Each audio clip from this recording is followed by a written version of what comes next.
His Royal Highness, the Crown Prince Mohammed bin Salman, gave an interview to Fox News, Brett Baier, who spent a week in Saudi Arabia talking with other ministers and officials, traveling Saudi Arabia, really, culminating with this interview, which took place with the Crown Prince in Sindalah Island, the new island being built. It's actually in the background of the interview, which is amazing.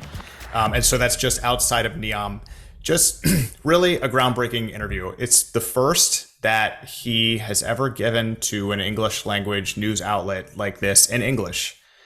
So for that reason alone, there's just a lot there. They talked about Vision 2030, the economy, foreign policy, Iran, Israel, the United States, oil, Russia's invasion of Ukraine, legal reforms in Saudi Arabia. I mean, it's really a wide-ranging interview in which we get a lot more than just what was said out of it. And I think we're going to start getting into this a little bit more in subsequent weeks, Richard, because it just happened, and you can kind of see the reverberations throughout, not just the traditional media outlets. Like any Saudi search algorithm of news in the last 24 hours is completely dominated by this interview, which is, again, groundbreaking. Just some initial reactions. I know we both watched it, and I think a lot of our listeners and viewers have probably watched it by now because it's literally everywhere. But first takeaway, we don't get a lot of interviews like this. This is the first ever of its kind in English. It was fascinating alone because of the rare insight that we got into decision making from His Royal Highness. And if a picture is worth 1,000 words, since he so rarely does interviews like this at all, and of course, this is the first in English, to call it newsmaking undersells the value here beyond just what he said. The prince came off as both highly intelligent and sharp, capable, I want to say energetic. These are just my perceptions. I've watched it twice because it's so interesting and there's so much in there and we just don't get it, as I've said. But willing to do such a wide range in a single conversation in English, from the economy to energy and foreign policy.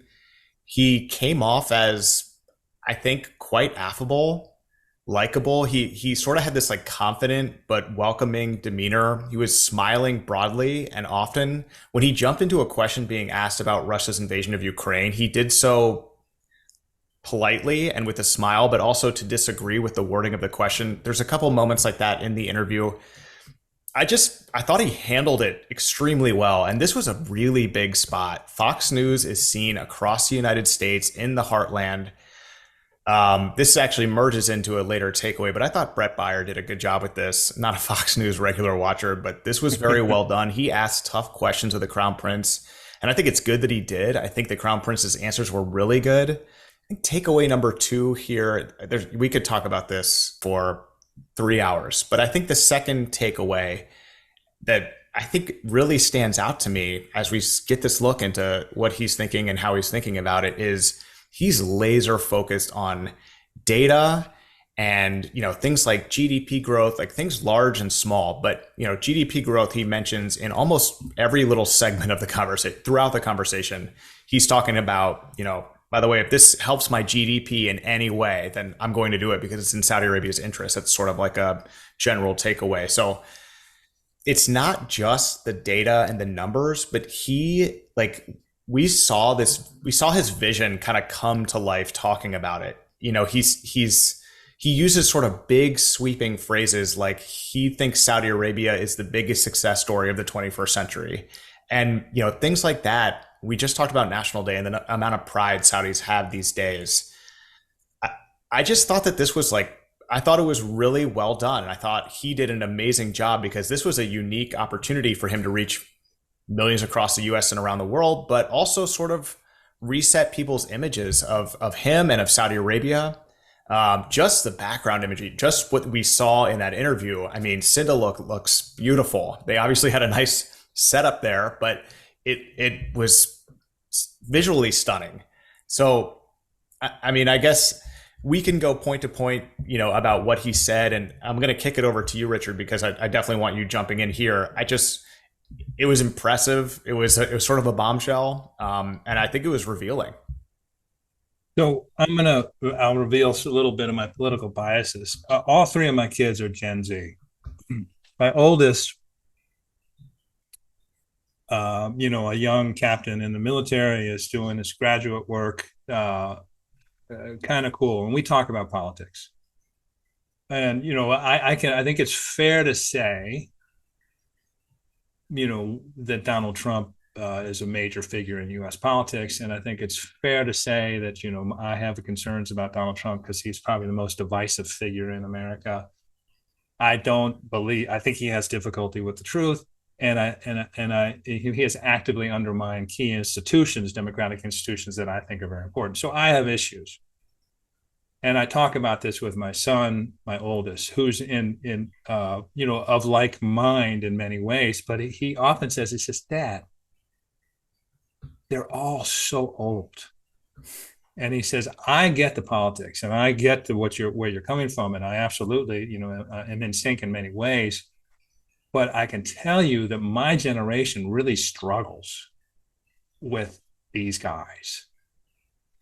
And so I got this. So this MBS interview, I literally this morning sent it to my oldest and said, "You can see why Saudis are so fired up about this guy. Because he's young, he's sharp, he's smart, he appears to be engaging and approachable, connected, tuned in. He's playing video games and this sort of thing. It's just, it was striking to see a 30. What is he? 38. What is he? 38. He's exactly the same age as me, which is wild because he's so much more successful. Yeah. Well, then I mean, he had a little bit of a head start, but you know what I mean. So I literally sent this to T this morning and said, just as a follow-on to our conversations about how, regardless of what you think of the policies of our current leading politicians, they don't really connect with Gen Z in many ways.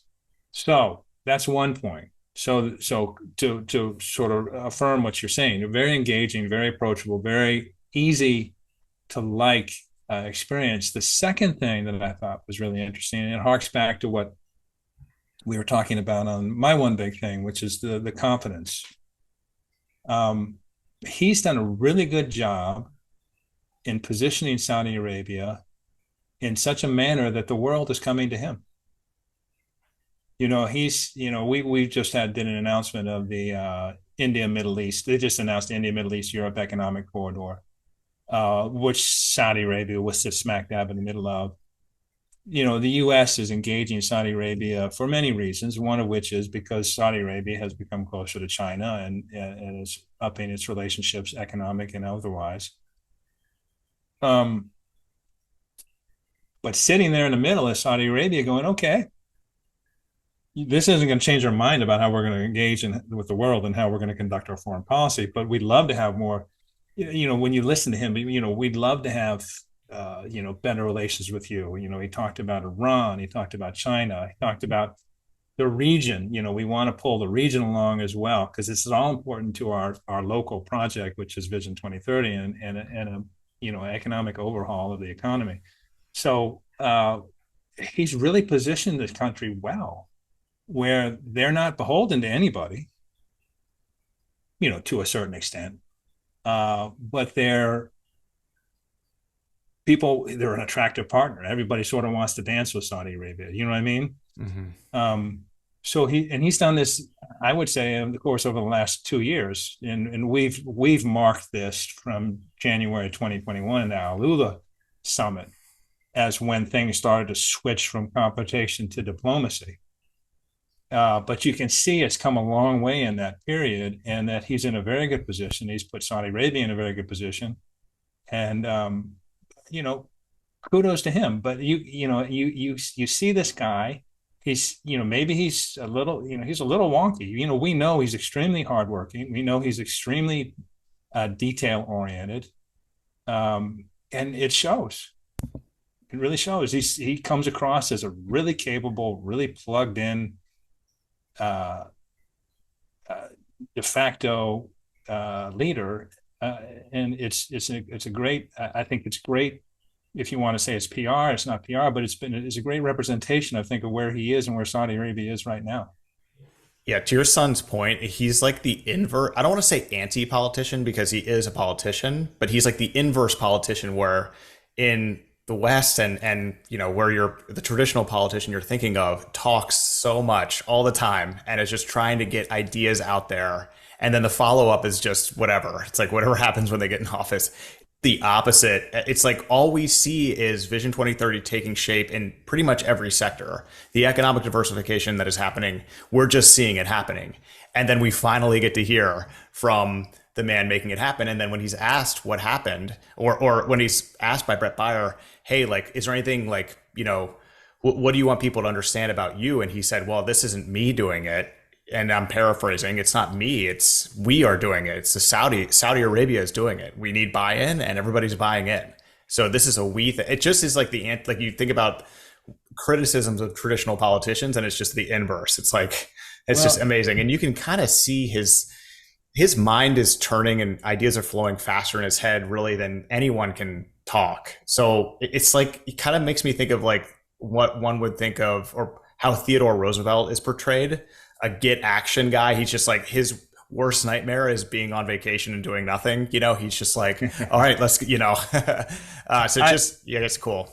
I would actually say I think he's a very adept politician at the moment. And let's face it, he's made some decisions that may not have been, maybe been termed rash or not fully thought through. I think he seems to have grown in the job for sure. But I mean, even when he's talking about Israel, he makes it very clear that we're not doing anything until there's real movement on Palestine. It's something that's acceptable to us. But he does it in such a way when he says like it's getting better every day. Mm-hmm. He does it in such a way where doesn't close the door. It's diplomatic, but it's clear where he stands. Yes.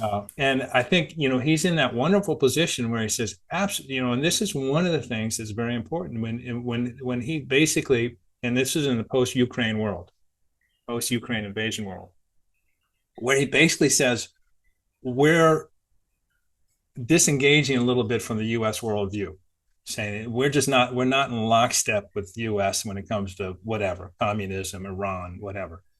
We're our own person. We still have a great relationship with the U.S., but we'll make our own decisions. We'll talk with whomever we wish. We will be a free agent, and we will pursue our own national interests. And that puts you in if people want to be on your dance card, that's a great position to be in, and that's where he's put Saudi Arabia. And so I do think he's a very adept politician, and I think he said a number of things without saying anything, which is what good politicians do. But mostly, I think he's a true believer in the Saudi vision, and I think he puts Saudi Arabia and this Vision 2030 project before everything else, and everything else follows in order from how to preserve it and further it and strengthen it, and that includes better diplomatic relations with the world.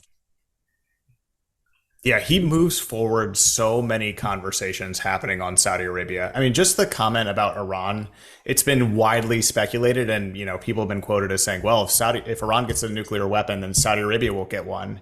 And Brett Baier asks him that directly, and he's like, oh yeah, we have to have one if they get one. That's why we don't want them to have one, because we don't want that arms race in the Middle East. That's consistent with what they've been saying for forever, but it was, like I said, it just moves these conversations forward so that new issues can come about and they can work to resolve them. And it just, so he had that candor that made him, like I said, affable, make him, a little bit less politician-y and a little bit more, which means he's a good politician, right? But a little bit less that way and a little bit more like, hey, this is just like what we're thinking. I mean, this is how we're doing it. This is our plan. It was good. It was really good. So anyway, this interview will be referenced for a long time in the media on the show. Different quotes will be reverberated out as they always do. So it's just kind of a seismic moment, I think. So